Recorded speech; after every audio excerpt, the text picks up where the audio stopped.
ॐ श्रीगुरुभ्यो नमः।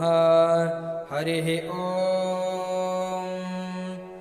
ॐ जातवेदसे सुनवामसो ममराति यतो निदहाति वेदः स नः पर्षदति दुर्गाणि विश्वानावेव सिन्धुन्दुरितात्यग्निः तामग्निवर्णां तपसा ज्वलन्तीं वैरोचनीं कर्मफलेषु जुष्टाम् दुर्गां देवीं शरणमहं प्रपद्ये सुतरसि तरसे नमः।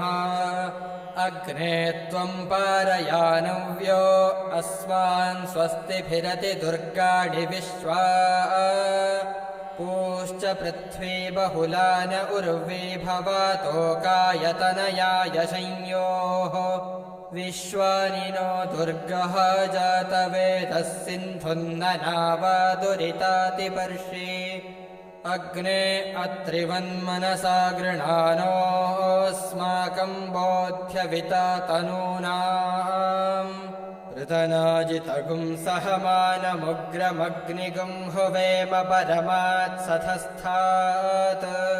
स नः पर्षदति दुर्गाणि विश्वाक्षामद्देवो अतिदुरितात्यग्निः प्रत्नोषि कमीड्यो अध्वरेषु सनाच्च होतानव्यश्च सत्से स्वाञ्च अग्ने तनुवं पिप्रयस्वास्मभ्यं च सौभगमायजस्व गोभिर्जुष्टमयुजो निषिक्तन्तवेन्द्रविष्णोरनुसञ्चरेम नाकस्य पृष्ठमभिसंवसानो वैष्णवीं लोक इह मादयन्ताम् कात्यायनाय विद्महे कन्यकुमारि धीमहि तन्नो दुर्गिः प्रचोदयात्।